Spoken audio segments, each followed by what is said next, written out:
Stehen ist eine Kunst, wenn die Welt aus den Fugen gerät. Wir haben einen Planeten in der Klimakrise. Wir haben massives Artensterben, ökologische Systeme brechen zusammen. Donald Trump ist zum 2.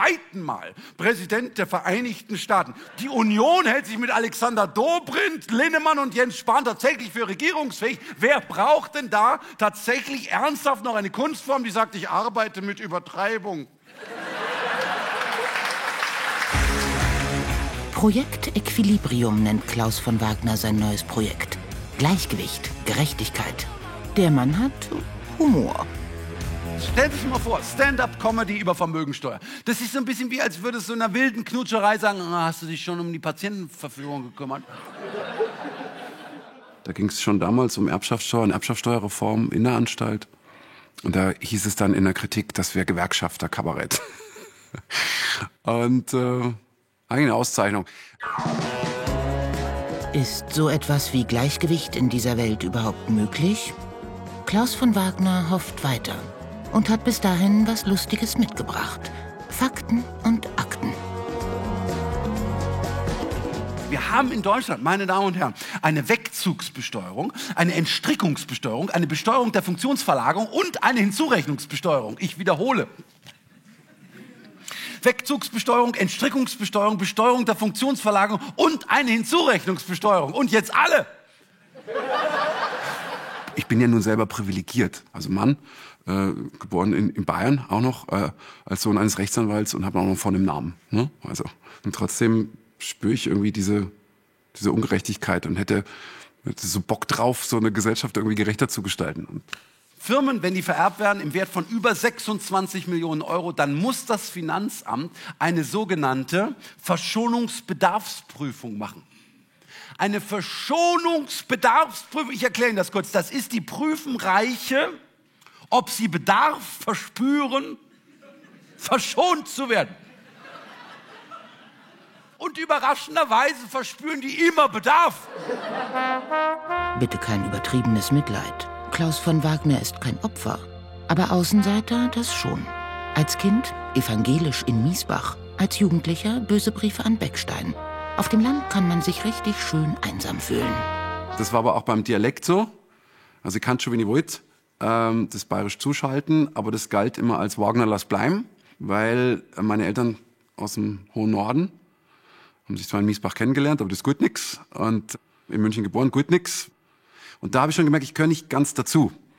Und wollte ich aber, am Stammtisch wollte ich auch einfach dazugehören. Und dann habe ich gemerkt, diese leichte Distanz war aber auch ganz gut für die Beobachtung, weil man sich immer ein bisschen schräg von außen und dann schaut man so drauf.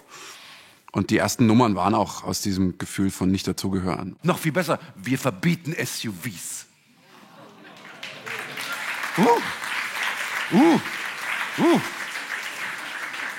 Ich mag die Spannung im Raum.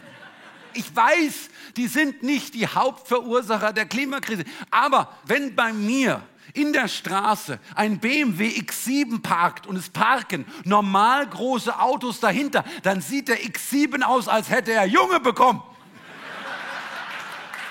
Das ist nicht normal.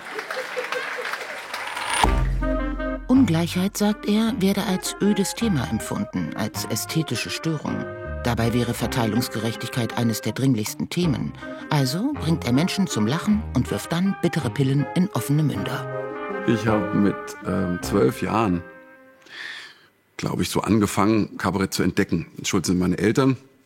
Die hatten einen Plattenschrank. Jetzt der verschiedensten Qualitätsstufen. Also von Mike Krüger über Schubert und Black und aber eben auch Lach- und Schießplatten. Das waren so die ersten Einflüsse. Da habe ich jetzt noch nicht die Politik dahinter verstanden, aber ich habe dieses Lachen verstanden. Vor einigen Jahren setzte ihn eine Gleichgewichtsstörung außer Gefecht. Mühsam kämpfte er sich zurück. Aber das Thema Gleichgewicht ließ ihn nicht los. Wie ist das zu erreichen in einer Gesellschaft?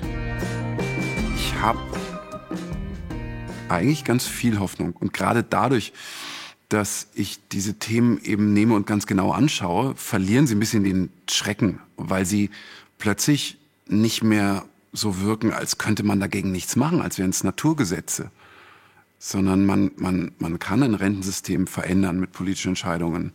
Man kann soziale Gerechtigkeit herstellen mit politischen Entscheidungen. Man kann der Klimakrise begegnen mit internationalen politischen Entscheidungen.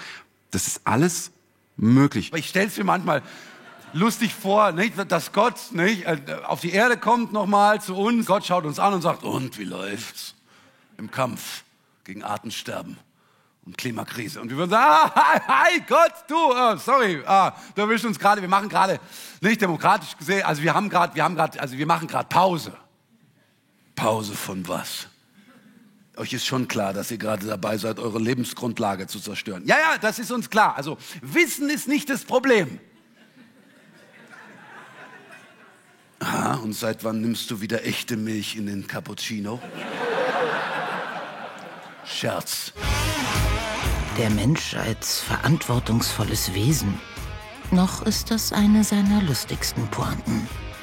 Klaus von Wagner wird hoffentlich weitermachen, bis Verteilungsgerechtigkeit kein Witz mehr ist.